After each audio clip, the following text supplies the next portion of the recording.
चल बढ़ते हैं खबरों की ओर। विश्व प्रसिद्ध श्री महाकालेश्वर मंदिर में बाबा महाकाल का पंचामृत पूजन अभिषेक कर श्रृंगार किया गया। श्रृंगार के बाद महाकाल को भस्म रमाई गई, जिसके बाद हजारों भक्तों के साथ मध्य प्रदेश के मुख्यमंत्री डॉक्टर मोहन यादव ने भी बाबा महाकाल के दिव्य दर्शन किए। इस दौरान जय श्री महाकाल के उद्घोष से मंदिर परिसर गूंज उठा। वहीं दर्शन के बाद मंदिर समिति के अध्यक्ष कलेक्टर रोशन सिंह ने मुख्यमंत्री डॉक्टर मोहन यादव का सम्मान किया।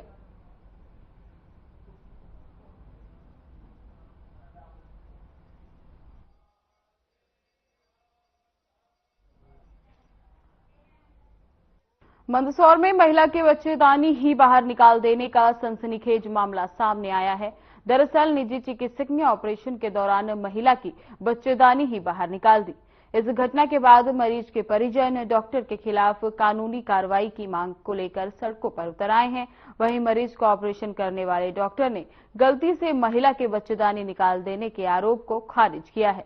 हालांकि मामला बढ़ने के बाद सिटी कोतवाली थाना पुलिस ने मामले की जांच शुरू कर दी।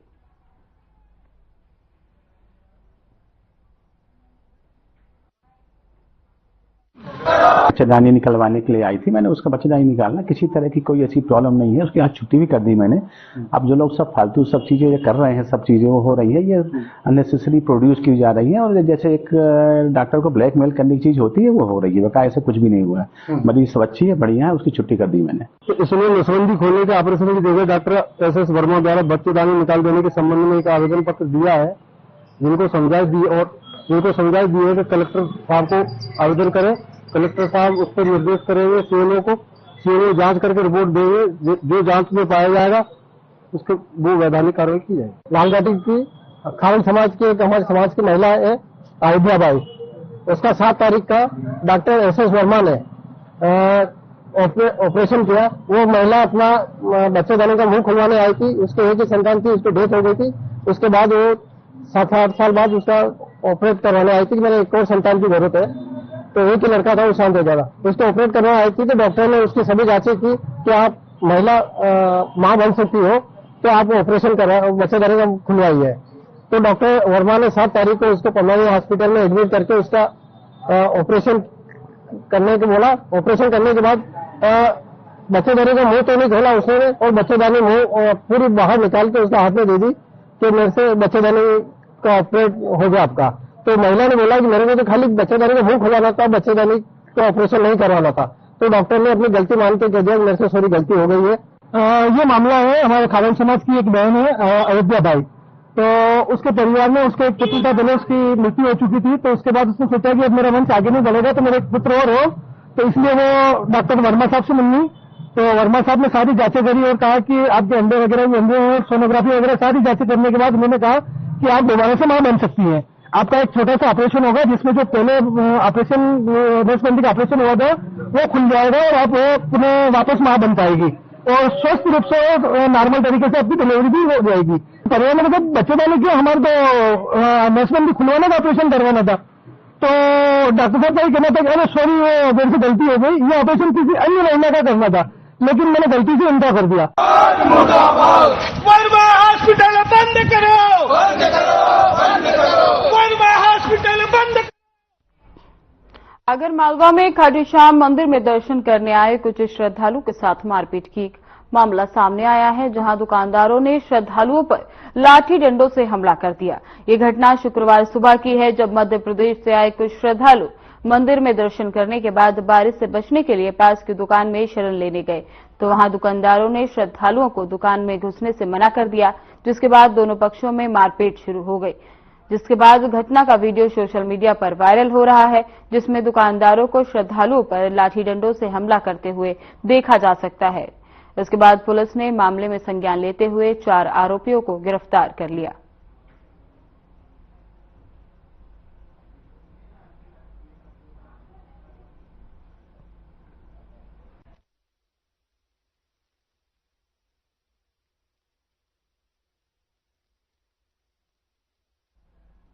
इंदौर के बास्केटबॉल कॉम्प्लेक्स में हिंद रक्षा संगठन ने पुण्योदय प्रकल्प के तहत पुस्तक वितरण कार्यक्रम आयोजित किया। इस दौरान मुख्य अतिथि के तौर पर डॉक्टर मोहन यादव ने दीप प्रज्वलन कर कार्यक्रम का शुभारंभ किया और छात्रों को किताब वितरित की। इस अवसर पर पूर्व सीएम मोहन यादव ने सरकारी योजनाओं के तहत गरीब छात्रों के लिए उच्च शिक्षा और विदेश में पढ़ाई की सुविधा देने की बात कही और साथ ही 75% से अधिक अंक पाने वाले मेधावी छात्रों को लैपटॉप वितरित किया गया।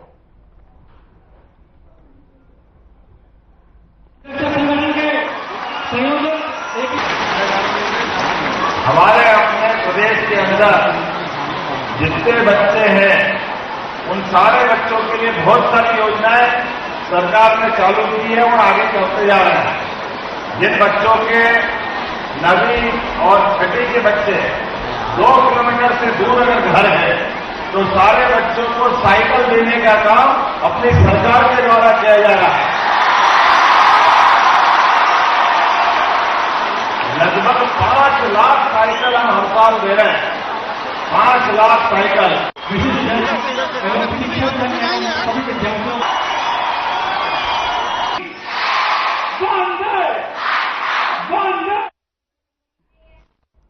डिंडोरी जिले के कस्बा शाहपुर में शासकीय उच्चतर माध्यमिक विद्यालय के बच्चे जर्जर भवन के बरामदे में बैठकर अध्यापन कार्य करने को मजबूर हैं। ये भवन हाई स्कूल का है जिसमें 9वीं से 12वीं तक की कक्षाएं लगाई जा रही हैं।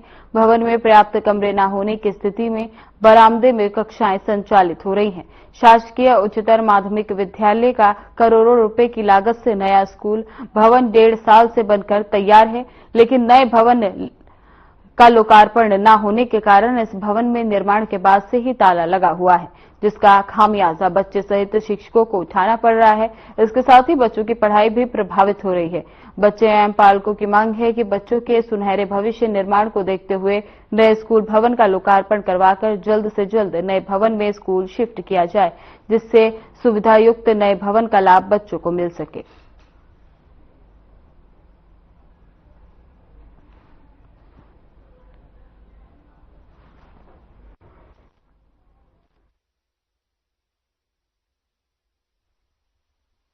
फर्नीचर के बीच में बैठते हैं, उठने बैठने के लिए भी मतलब हमें लगता रहता है और हमें फर्नीचर के साइड में भी बैठना पड़ता है। और यहाँ हमें टीचरों की भी समस्या है, मतलब कई सब्जेक्ट के टीचर भी नहीं, तो मैं चाहूंगा कि हर टीचर सर हम लोग चाहेंगे कि हमें उस बिल्डिंग में मतलब ले जाया जाए ताकि हमारी जो परेशानी है वो समाप्त हो जाए। नहीं सर, यहाँ किसी भी सब्जेक्ट का लैब नहीं है। My name is Aqsa Khan, I am study in class 11 science. Sir हम चाहते हैं कि हमको वो स्कूल में, पर यहाँ पे है नहीं ऐसा कुछ। मैम का ट्रांसफर हो गया, उसके बाद भी मैम अभी तक नहीं गई हैं। फिर यहाँ हम लोग बैठते हैं तो यहाँ स्मेल भी गंदी आती है, फिर अच्छा नहीं लगता है, इसलिए हम लोग चाहते हैं कि हम लोग वहीं जाएं। सर होती पर ऐसा ही थोड़ा बहुत। मेरी बड़ी बेटी इस साल 12वीं में है, साइंस विषय लेके पढ़ रही है। दूसरी बच्ची मेरी 10वीं में है और तीसरी बच्ची का एडमिशन इसी सत्र में मैंने कराया है। और जो नवीन स्कूल भवन लगभग 1 करोड़ की लागत से बनके तैयार है, पिछला सत्र से तैयार है बिल्डिंग। छर्रा टोला विक्रमपुर में तो उद्घाटन हो गया, वहां स्कूल संचालित होने लगा पिछले सत्र से, लेकिन शाहपुर में ना जाने किन कारणों से बिल्डिंग की ओपनिंग नहीं हो पाई और स्कूल वहां संचालित नहीं हो पा रहा। और वर्तमान में जहां स्कूल संचालित हो रहा है। सर ये बिल्डिंग जहाँ तक मुझे पता है ये हाई स्कूल की बिल्डिंग है और हाई स्कूल की बिल्डिंग के हिसाब से इसमें कमरे हैं, लेकिन दर संख्या हमारी 9 से 12 तक लगभग 734 बच्चे करीब हैं, जिसमें 2 फैकल्टियाँ भी हैं, आर्ट और साइंस। सबसे ज्यादा स्ट्रेंथ हमारी हाई स्कूल की है सर। 9th में लगभग 250 बच्चे हैं और 10th में 153 बच्चे करीब हैं और 11th और 12th में भी अभी कुछ एडमिशन चल रहे हैं और कुछ हो चुके हैं, लगभग 200 बच्चे ये भी हैं।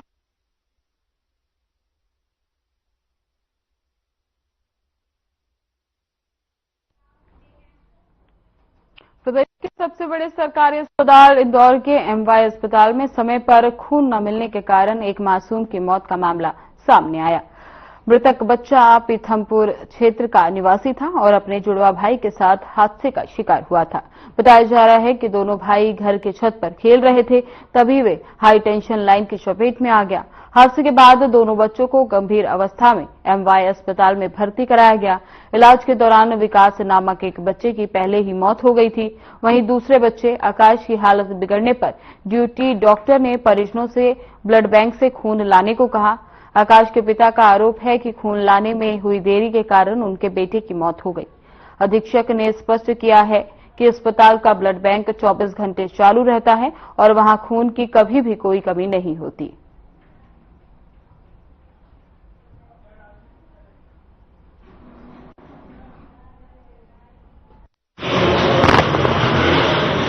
दो बच्चे थे, आकाश और विकास करके ट्विंस बच्चे हैं, जो कि हाई टेंशन लाइन से टच हो जाने के कारण किसी सरिये से उनको बहुत ज्यादा अत्यंत गंभीर अवस्था में, जली हुई अवस्था में एमवाय हॉस्पिटल के लिए आए थे। और जहां तक ब्लड का सवाल है, ब्लड बैंक में कभी न ताला लगता है, आप आके स्वयं देख सकते हैं। 24/7 चालू रहता है। हर दिन 100 से 150 लोगों को हम ब्लड प्रदान करते हैं। जलने के कारण घायल अवस्था में लाए थे, तो एमवाय में लाके उनकी मृत्यु हो गई। हमको जलने से बताया, फिर उसके पिताजी को पूछा तो उसने बोला वो सरिया खेल रहे थे छत पे, तो सरिया में करंट था बोले, उसी वजह से जल के। पिता पवन ये बिहार के कोटिहार जिले के रहने वाले हैं, बिहार के। यहाँ पीथमपुर सेक्टर 1 में काम करते थे। इनके पिताजी और माताजी काम पे चले गए थे, ये छत पे चढ़े खेलने, इनके घर पे रहते थे, किराए से वहाँ चढ़े तो वहाँ खेल रहे थे, वहाँ करंट लग गया इनसे।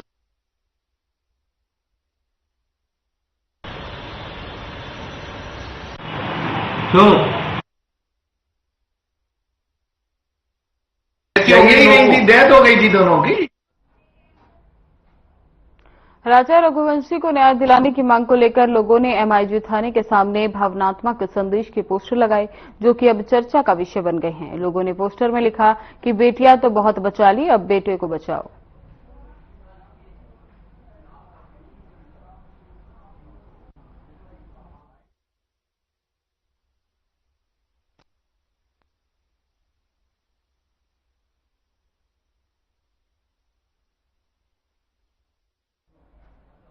पीजी कॉलेज नरसिंहपुर में आज में भारतीय स्टेट बैंक शाखा नरसिंहपुर द्वारा पीजी कॉलेज के छात्र छात्राओं को स्टेट बैंक के उप प्रबंधक मोहम्मद समीर द्वारा बैंकिंग में होने वाली वैकेंसी संबंधी जानकारी दी गई। बताया गया कि भारतीय स्टेट बैंक में जो भी वैकेंसी निकली है, किस तरीके से आप नौकरी के लिए अप्लाई करके करियर बना सकते हैं। इस अवसर पर स्टेट बैंक के मुख्य प्रबंधक शुभम श्रीवास्तव के अलावा कॉलेज के प्रोफेसर एवं छात्र छात्राएं उपस्थित रहे।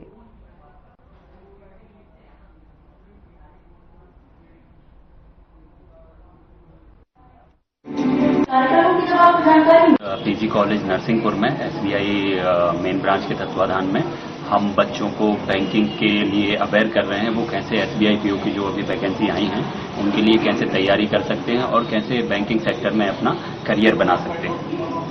सर, ये कार्यक्रम हमने अभी पीजी कॉलेज में किया है, बाकी और प्राइवेट कॉलेजों में भी आगे हम ये कार्यक्रम करेंगे।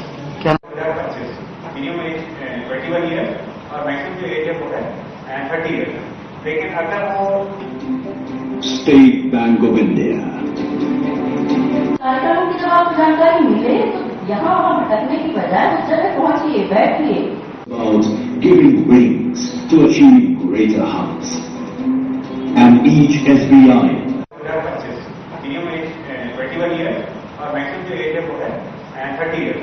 लेकिन अगर वो स्टेट बैंक ऑफ इंडिया कार्यक्रमों की जब आपको जानकारी मिले तो यहाँ वहाँ भटकने की बजाय उस जगह पहुंचिए, बैठिए।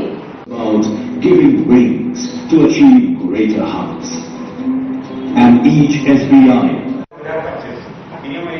21 years और मैक्सिमम जो एज है वो है 30 years। लेकिन अगर वो बुरहानपुर जिले के नेपानगर तहसील में 86 डिग्री वाले रेलवे ओवरब्रिज जिसका साल में पूरा हुआ। बता दें कि इस निर्माण की चर्चाएं देश भर में हो रही हैं, जिसके चलते अब बुरहानपुर के नेपानगर का रेलवे ओवरब्रिज भी चर्चाओं में बना हुआ है, क्योंकि यहां 86 डिग्री का ओवरब्रिज बना दिया गया है। क्योंकि इस साल पुल पर सुरक्षा के कोई इंतजाम नहीं किए गए थे, जबकि इस पुल पर लगातार हादसों का दौर जारी है, जिसमें 2 लोगों को अपनी जान से हाथ धोना पड़ा।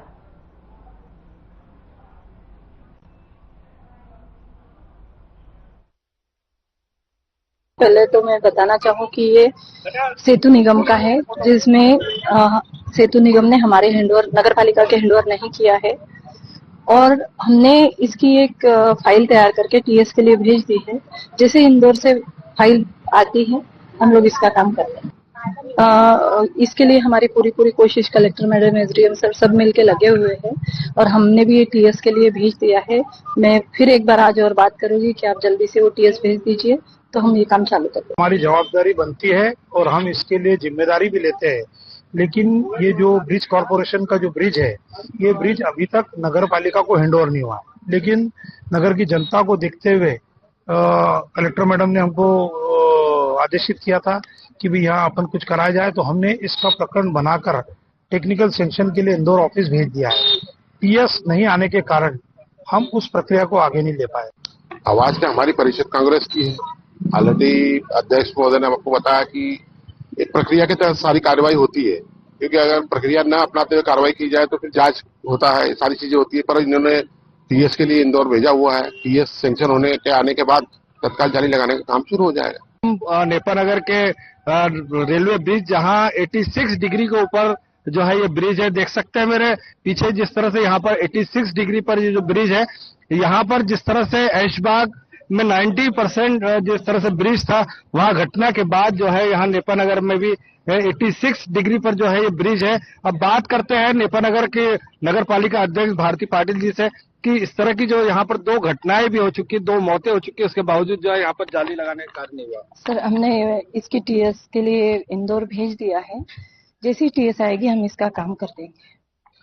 इसके लिए क्या आपने कुछ पत्र व्यवहार वगैरह कुछ किए थे? और सर, पत्र व्यवहार हमें एसडीएम सर और कलेक्टर सर से आदेश मिले थे, जिसको देखते हुए हमने यह जाली का प्रपोजल तैयार करके फाइल तैयार करके भेजी।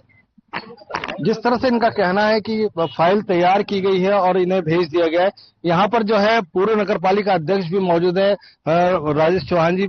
सर, जिस तरह से पूर्व काल में ही आपके समय में जो है ये ब्रिज तैयार हुआ था, क्या उस समय भी इस तरह की घटनाएं यहाँ पर हुई? नहीं, उस समय ऐसी कोई घटना नहीं हुई और ये 2015 में स्वीकृत हुआ था कलेक्टर साहब की तरफ से। लेकिन जब घटना हुई उसके बाद में नगर पालिका की जिम्मेदारी थी कि यहाँ पर जाली लगाना चाहिए, जो कि अभी तक नहीं लगी। मेरे ख्याल से मार्च में हमारे अध्यक्ष महोदय ने यहाँ पे आके निरीक्षण किया था और उसको भी करीबन 3 महीने हो गए, अभी तक जाली नहीं लगी। तो क्या कहेंगे, जिस तरह से नगर की सुरक्षा को लेकर के कई सवाल खड़े हो रहे हैं यहाँ पर? देखिए, जैसे हमारे अध्यक्ष महोदय ने बताया भी कि टीएस इंदौर के लिए भेजा है और ये आवश्यक चीज में आता है। अगर टीएस भी मंगाना हो तो सीएमओ साहब से बोलकर वहां पर ऊपर बात करके अर्जेंट में इसकी टीएस बुला के इसका काम किया जा सकता था, लेकिन पता नहीं किस कारण से ये इतना लेट हुआ, डिले हुआ 3 महीने, समझ के परे। यहाँ पर जो है भाजपा के उपाध्यक्ष प्रतिनिधि भी मौजूद है। बात करते हैं, जिस तरह से कई सवालों के घेरे में ये पुलिया रही है और आपने कई बार इसके प्रश्न भी उठाए हैं। यहाँ दरअसल अभी तक जो आपका जो एक मुद्दा है कि यहाँ पर जो है एक्सीडेंट होते हैं वो जाली लग जाना चाहिए, ये अगर नगर पालिका के सीएम और अध्यक्ष अगर चाहते तो तत्काल जाली लगा सकते थे, किंतु आप उनसे इस विषय पे सीएमओ से बात करके जल्द से जल्द जाली लगाने की कोशिश की जाएगी। निश्चित तौर पर जिस तरह से इनका भी यही जवाब है कि अब इसको जो है आगे बढ़ाया जाएगा। यहाँ पर अध्यक्ष प्रतिनिधि भी मौजूद है। सर, लगातार जो है यहाँ पर सुरक्षा के लिए जो है सवाल उठ रहे हैं, उसको लेकर के क्या कहेंगे? बिल्कुल, सभी जनप्रतिनिधियों ने जो बात बोली है उस पर थोड़ा सा हम लोग मान्य करते हैं कि इस विषय को हमने उठाया तो सही, तत्काल उठाया, तत्काल प्रपोजल बनाया, तत्काल कागज बनाए और इंदौर ऑफिस हमने टेक्निकल सैंक्शन के लिए भेजा। लेकिन किसी कारणवश वहां से टीएस नहीं लेट आने के कारण हम इस कार्य को नहीं कर पाए। लेकिन ये बात हमें थोड़ा सा लगता है कि हम लोगों ने और जल्दी ध्यान दे देना था, तो हम मान्य करते हैं कि हमारी तरफ से देरी हुई है। आज ही उपाध्यक्ष प्रतिनिधि भी है, भूतपूर्व नगरपालिका अध्यक्ष है, भूतपूर्व नगरपालिका के उपाध्यक्ष है और अध्यक्ष है। आज ही हम सीएमओ साहब से चर्चा करते हैं और इंदौर ऑफिस करके टेक्निकल सैंक्शन जल्द से जल्द लाने की प्रक्रिया का पालन करेंगे। यहाँ पर जो है जिस तरह से कांग्रेस के यहाँ पर जिला नगर अध्यक्ष भी मौजूद है, बात करते हैं कि भैया जिस तरह से आपकी जो है पार्टी की यहाँ पर, लेकिन सुरक्षा के लिए काफी सवाल यहाँ खड़े हो रहे हैं। देखो, सुरक्षा का मुहैया कराना नगर पालिका का काम है, पर इसके साथ साथ नियमों को भी पालन करना पड़ता है।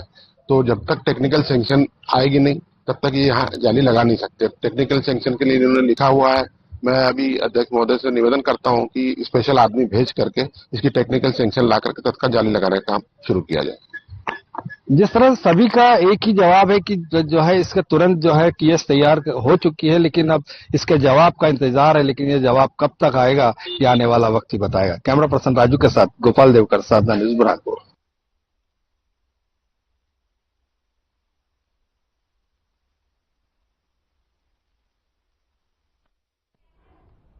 खबर कराहल से है, जहां स्थित एसएस हाईवे के नजदीक गुरुद्वारे के सामने शासकीय भूमि का सीमांकन किया गया, जिसका क्षेत्रफल करीब 3000 वर्ग फीट बताया गया। आपको बता दें, ये भूमि यूनानी हॉस्पिटल के लिए आवंटित की गई थी। तहसीलदार रोशनी शेख के निर्देशन में राजस्व विभाग की टीम में मौजूद आरआई शास्य और पटवारी सुमन ने सीमांकन किया। सीमांकन होने के बाद भूमि यूनानी हॉस्पिटल को हैंडओवर की गई। इस दौरान आई शाख्य पटवारी सुमन और ग्राम पंचायत कराहल सरपंच सचिव भी मौके पर मौजूद रहीं।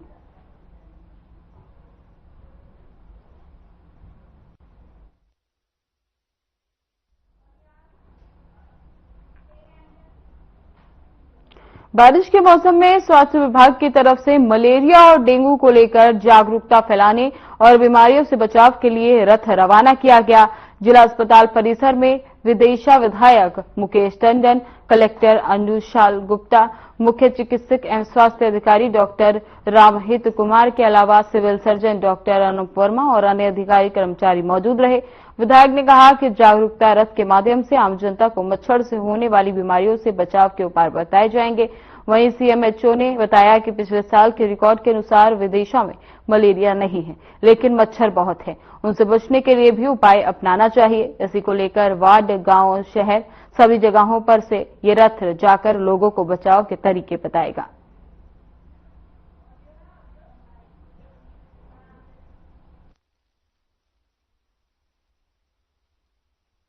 देखिए, बारिश का समय आ गया है और वर्षाजन्य बीमारियां जो हैं वो समय बढ़ जाती हैं। पहले मलेरिया का बहुत प्रकोप होता था, लेकिन विगत वर्षों में शासन के द्वारा बहुत प्रयास किया गया और जनता में अवेयरनेस आई, तो इससे मलेरिया जो है समाज में काफी कम हो चुका है। लेकिन पिछले कुछ वर्षों में जो है डेंगू के प्रकरण जो है, और डेंगू समाज के सभी वर्गों में, कम आय वर्ग हो, अधिक आय वर्गों में बढ़ता रहा है। और इसीलिए जो है डेंगू को लेकर के जो लोग अवेयर हैं और किस प्रकार से जो है पानी को कहीं भी रुकने नहीं देना है, इसकी अवेयरनेस के लिए जो है आज माननीय विधायक जी और हमारे द्वारा जो है डेंगू के रथ को आज हरी झंडी दिखाकर डेंगू निरोधक माह के रूप में मनाया जा रहा है ये पूरा महीना, जिसमें ये रथ पूरा विदिशा जिले में सभी बस्तियों में जाके, सभी गांवों में जाके ये इसकी डेंगू मलेरिया से संबंधित सारी चीजों के लिए जागरूकता पैदा करेगा और लोगों को समझाएगा और बताएगा कि पानी इकट्ठा होगा या मच्छर होंगे तो कौन कौन सी बीमारी होगी, कैसे होगी। और डेंगू का मच्छर जैसे कि आपने देखा होगा दिन में काटता है और उसका डेंगू का मच्छर ही अलग टाइप का होता है। ऋतु प्रारंभ हुई है और बरसात में अनेक प्रकार की बीमारियां घर करती हैं। उसमें सबसे गंभीर बीमारी मलेरिया की होती है। उसके प्रति जागरूकता लोगों में रहे, इसके लिए जिला चिकित्सालय से आज जन जागरूक रैली निकाली है। एक वाहन भी रवाना हुआ है जो गांव। फिलहाल इस बुलेटिन में बस इतना ही। बने रहें हमारे साथ। नमस्कार।